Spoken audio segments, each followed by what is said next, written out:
So this TED Talk was by Liz, and she was just talking about how conflict at work and just everyday life could be resolved. But it's primarily about the conflict at work and how to fix that and work on that.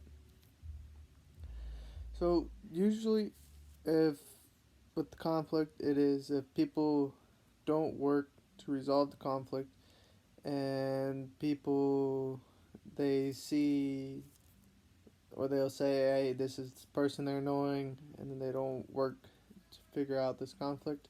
But she gave a couple tips and tricks on how she resolves that and how she is able to get her workers or people in workplaces to sit down, get be forget about the this person's annoying, they're stupid, whatever it is, and resolve the conflict.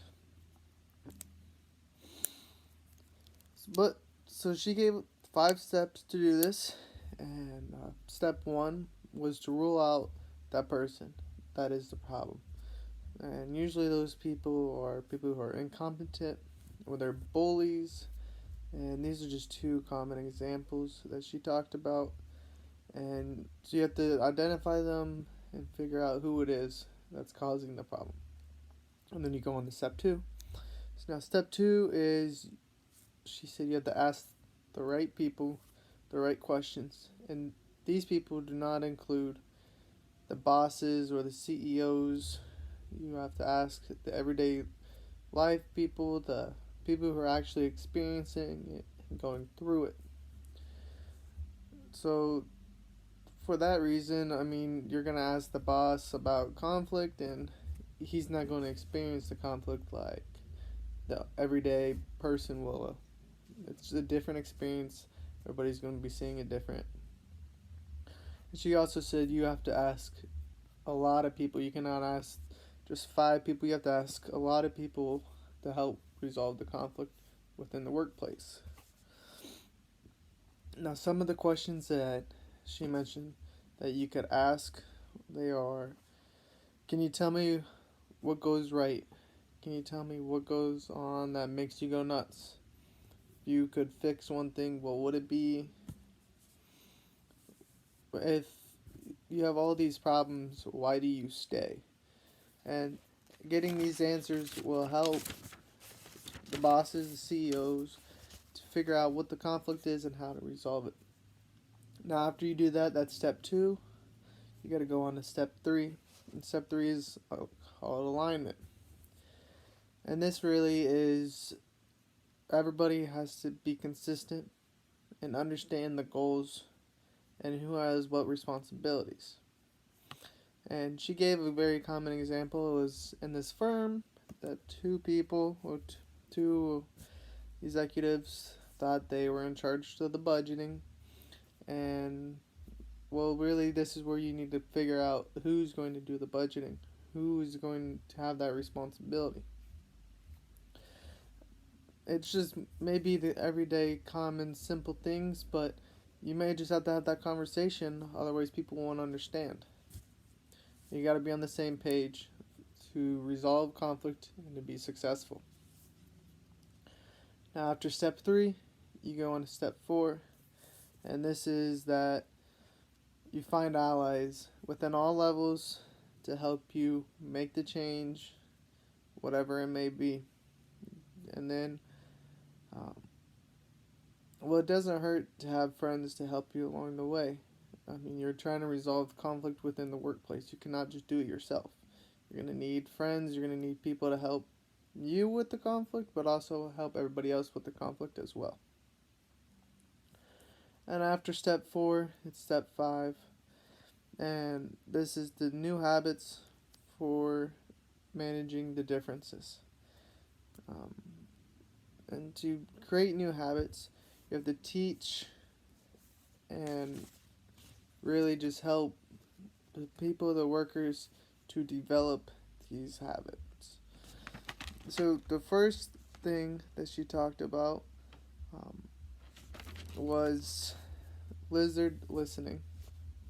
The second thing was the evil logic check. And the third thing is the elephant cards. So the lizard listening is just really listening and trying to understand and be aware of what's going on. While the evil logic check, and this is just helps people reconsider what is actually going on and the behavior of the conflict or the person that has the conflict. And on top of that, when we label somebody as annoying or stupid, we usually do this because that name comes from some sort of pressure or a fear or a threat of that person or the conflict. So we just label it as something, and that is just how we see it. We don't try to resolve it. We're just like, oh, that person's stupid.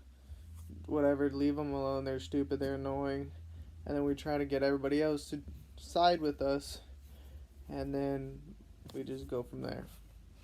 Rather than trying to understand where that person's coming from, we just kind of close them off, block them off, and just tunnel vision almost at that point. So the elephant cards, I think this is pretty big for today's society, in my opinion, because she talked about how the elephant card is something that is important and that needs to be said, but most people do not say it. Most people do not want to have that discussion on that topic.